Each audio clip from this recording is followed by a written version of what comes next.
তপস্যাকাল ভস্য বুধবারের পরবর্তী বৃহস্পতিবার। প্রথম পাঠ দ্বিতীয় বিবরণ পুস্তক, 30 অধ্যায়, পদ সংখ্যা 15 থেকে 20।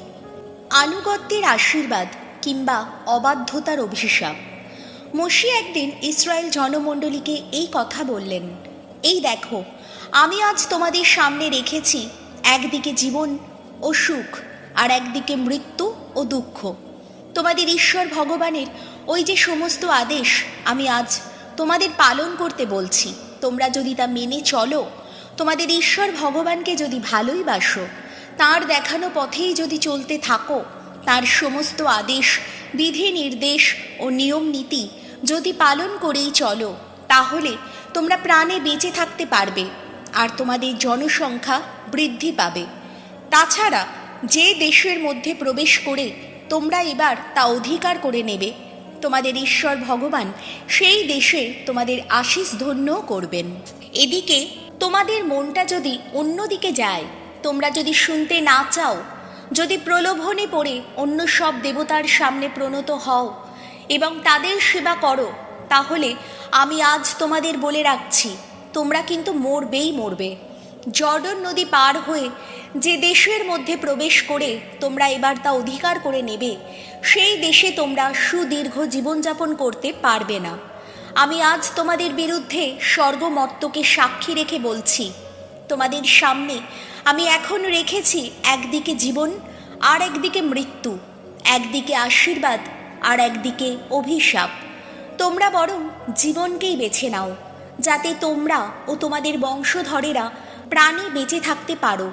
তোমাদের ঈশ্বর ভগবানকে ভালোবাসো, তার কথা মেনে চলো, আঁকড়েই থাকো তাঁকে, কেননা তোমরা তা করলেই তো জীবিত থাকতে পারবে, দীর্ঘদিন বাস করতেও পারবে সেই দেশে, যে দেশ ভগবান তোমাদের পিতৃপুরুষ আব্রাহাম, ইসায়াক ও জাকবকে দেবেন বলে শপথ করেছিলেন।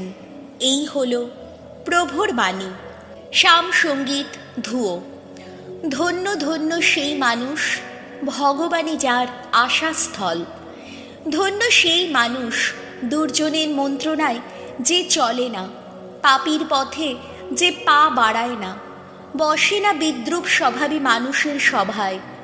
ধন্য সেই মানুষ, ভগবানের বিধানই যার আনন্দ, তার বিধানই যে নিশিদিন জপ করে। ধুয়ো। ধন্য ধন্য সেই মানুষ, ভগবানই যার আশাস্থল। সে যেন জলস্রোতের তীরে রোপিত বৃক্ষেরই মতো, সময় হলে যা ফলে ভরে ওঠে, যার পাতা কখনো হয় না ম্লান। সে যা কিছু করে তাতেই সে সফলতা পায়। ধুয়ো। ধন্য ধন্য সেই মানুষ, ভগবানই যার আশাস্থল। দুর্জনেরা কিন্তু তেমন নয়, না তেমন নয়, তারা যেন বাতাসে তাড়িত তুষ। ধার্মিকের পথের দিকে ভগবান সজাগ দৃষ্টি রাখেন, দুর্জনের পথ কিন্তু বিনাশের পথ। ধুয়ো। ধন্য ধন্য সেই মানুষ, ভগবানই যার আশাস্থল। বাণী বন্দনা। প্রভু যীশু, পরমেশ্বরের শাশ্বত বাণী, ধন্য তুমি। আর দেরি নেই, আসছে স্বর্গরাজ্য। এখন অনুতাপ করো, মন ফেরাও তোমরা। লুক রচিত মঙ্গল সমাচার, 9 অধ্যায়, পদ সংখ্যা 22 থেকে 25। যিশু তার অনুগামীকে আত্মত্যাগের আহ্বান জানান।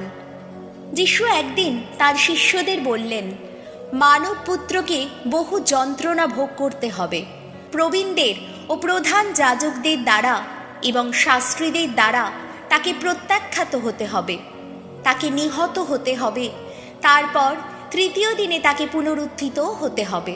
পরে এক সময় তিনি সকলকেই বললেন, কেউ যদি আমার অনুগামী হতে চায়, তবে সে আত্মত্যাগ করুক এবং প্রতিদিন নিজের ক্রুশ তুলে নিয়ে আমার অনুসরণ করুক।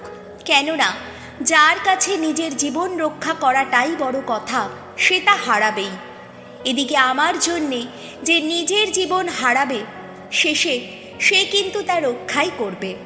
যে মানুষ সারা জগৎকে পেয়েছে কিন্তু নিজেকেই হারিয়ে ফেলেছে, নিজেরই সর্বনাশ ঘটিয়েছে, তাতে তার কী বা লাভ হলো? এই হলো প্রভু যিশুর মঙ্গল সমাচার।